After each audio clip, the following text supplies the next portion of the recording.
Durante décadas, la pequeña aldea de pescadores llamada Puerto Callerby se mantuvo al margen del mundo moderno. Las aguas que la rodeaban eran ricas, pero los aldeanos evitaban pescar cerca de los acantilados del este, una zona que llamaban la lengua negra del mar, y que las cartas náuticas oficiales ni siquiera mencionaban.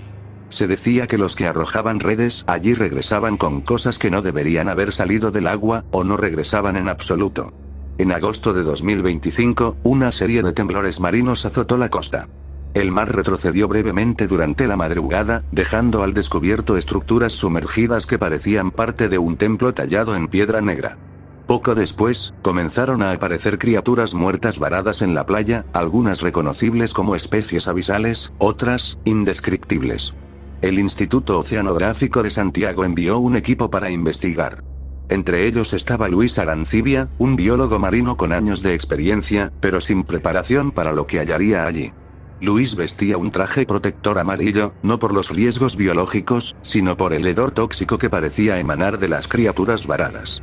El 14 de agosto, a las 3:17 am, mientras realizaba una inspección nocturna por la costa, lo encontró. La imagen corresponde al momento exacto en que Luis se enfrenta a lo inconcebible. Una criatura colosal, similar a un pulpo, pero con una textura que parecía fundirse con la misma oscuridad del cosmos. La superficie de la bestia palpitaba como si respirara, y estaba cubierta de patrones de ventosas que formaban símbolos, geometrías no euclidianas, imposibles de comprender por la mente humana. A medida que Luis se acercó, la criatura pareció susurrarle, sin voz, sin sonido. Imágenes, pensamientos y terrores ajenos le inundaron la mente. Vio planetas muertos orbitando estrellas apagadas. Vio océanos que contenían inteligencias eternas, soñando en ciclos de millones de años. Vio los ojos de Ia-Shaul, el dios de las profundidades vivas. La criatura no estaba muerta. Solo dormía. Y al ser descubierta, comenzó a despertar. El equipo que llegó en la mañana solo encontró el traje amarillo, vacío, con la tela quemada por una sustancia negra que parecía moverse si uno la observaba demasiado tiempo. Poco a poco, los aldeanos empezaron a desaparecer. El mar comenzó a tragarse el puerto. La marea ya no seguía las fases lunares. Y las estrellas sobre Puerto Callerby habían cambiado de lugar. Los registros de la expedición desaparecieron. El nombre del pueblo fue eliminado de los mapas. El lugar fue cerrado por supuesta actividad sísmica. Pero algunos dicen que, si caminas por esa costa olvidada, aún puedes ver, reflejado en el agua, un ojo inmenso. Mirando hacia arriba. Esperando. Lo primero en desaparecer fue el lenguaje. No la capacidad de hablar, sino el orden de las palabras. Las oraciones ya no se alineaban en la mente de los miembros de la tripulación, como si algo invisible deshiciera el pensamiento antes de que pudiera llegar a la lengua. Los errores comenzaron como lapsos sutiles. Llamar muro al suelo, decir comer en lugar de cerrar. Luego vinieron las pesadillas, idénticas entre todos, en las que se sentían arrastrados por tubos orgánicos que olían a tinta y carne salada. La estación orbital Bant 6 orbitaba Gliese 514c, un planeta marino cubierto por una capa interminable de océano púrpura. Había sido descubierta una señal debajo de sus profundidades. No de radio ni electromagnética. Era una anomalía de información pura. Una transmisión imposible, sin idioma ni estructura, pero capaz de interferir con el pensamiento humano. La científica de comunicaciones, doctora Emilia Cross, fue la primera en intentar decodificarla. La señal no se transmite, dijo durante una reunión, con las manos temblorosas. Ella nos recuerda, el resto creyó que estaba agotada. Hasta que se encerró durante horas con el archivo sonoro, conectada a la consola sin parpadear, sin moverse, los ojos vidriosos y húmedos como los de un ahogado. Cuando al fin la sacaron de allí, solo murmuraba números y nombres. Nombres que no existían. Uno de los técnicos encontró una fotografía corrompida en el sistema de seguridad del módulo 4. Estaba cubierta de errores digitales, glitches extraños que no parecían tener sentido.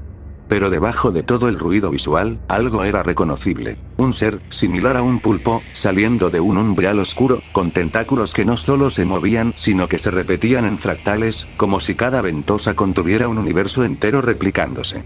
En la imagen también aparecía una mujer, acorralada contra la pared de la estación.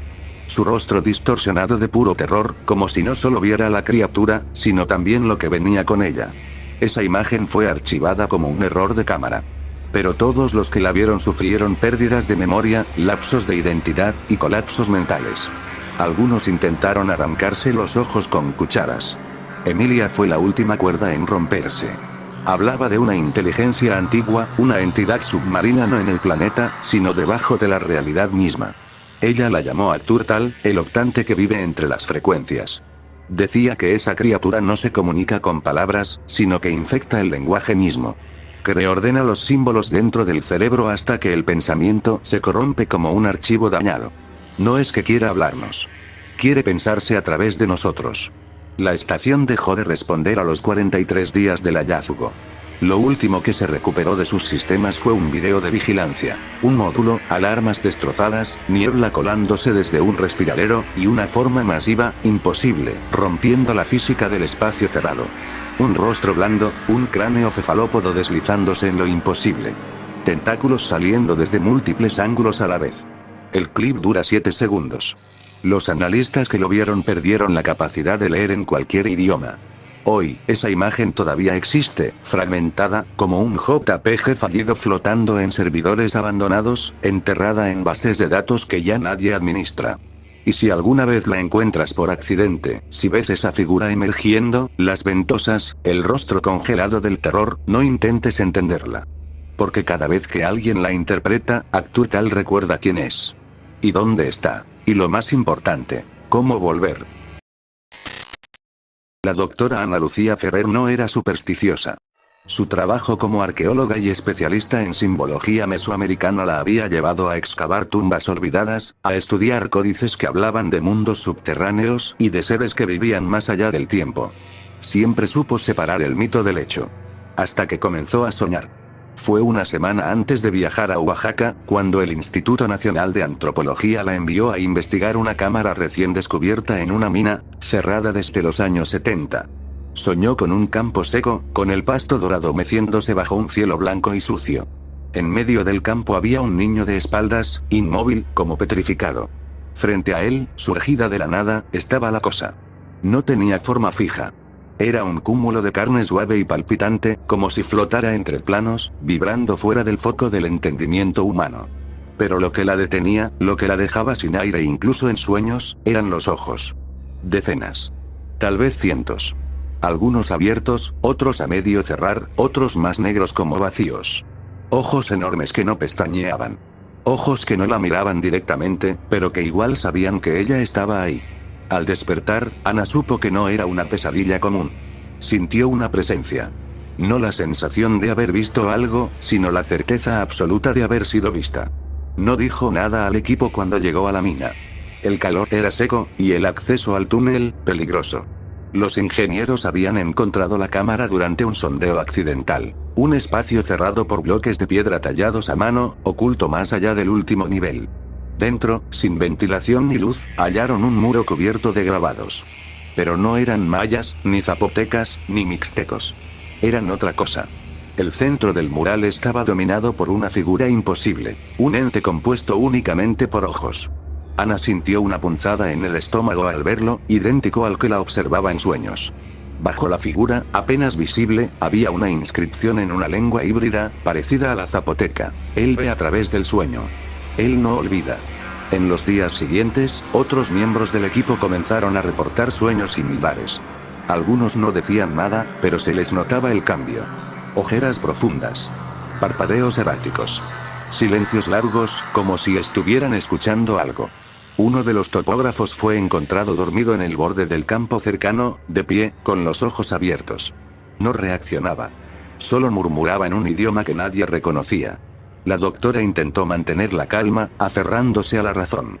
Investigó los glifos, el patrón de los grabados, las proporciones de la criatura en el mural. No había coherencia, no había simetría ni propósito estético. Era un caos ordenado.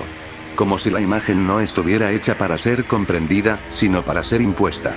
Como si su función fuera más parecida a un ojo que a una obra. Volvió a soñar. Una y otra vez. Siempre el mismo campo. Siempre el niño de espaldas. Pero ahora, en el horizonte, el ente se acercaba. Era lento, casi armónico su movimiento, pero inevitable. El viento susurraba algo, aunque no eran palabras. Era una idea, una intuición. Algo que no venía del exterior, sino que nacía dentro de ella. Esa noche, Ana ya no quiso dormir. Tomó una linterna, su cámara vieja, y bajó sola a la mina. El aire era espeso. Los muros de roca parecían respirar. Al llegar a la cámara, se paró frente al mural y sintió como algo vibraba detrás de él. No era piedra. No era espacio vacío. Era algo vivo, latiendo con la cadencia de los sueños de alguien más. Y entonces comprendió. No era un dios. No era una criatura. Era una conciencia. La primera, la que mira. El espectador no está en el mural, ni en la mina, ni en los sueños. El espectador es el sueño mismo. Lo que existe cuando cerramos los ojos. La idea primordial de ser observado, incluso antes de que hubiera ojos. Él no duerme. Él ve. Y cuando lo sueñas, él te recuerda. Para siempre. Ana salió de la mina al amanecer. No sabía cómo había llegado hasta el campo, ni cuánto tiempo había pasado. Pero allí estaba el niño. Exactamente como en sus sueños. De espaldas. Inmóvil. Y frente a él, por fin, la criatura. Una masa inmensa, flotando, cubierta de ojos que giraban lentamente, como buscando a quien mirar. Sin pensarlo, levantó la cámara y tomó una fotografía. No por evidencia. No por impulso profesional. Sino por algo más profundo. Algo que sentía que tenía que hacer, como si esa acción estuviera grabada en su memoria desde antes de nacer. El clic de la cámara rompió el aire. Y una voz, sin sonido, surgió de todas partes. Ahora tú también ves. La doctora desapareció ese mismo día. Su cuerpo nunca fue encontrado. La imagen, sin embargo, apareció semanas después en un dispositivo abandonado cerca de la mina. Mostraba al niño.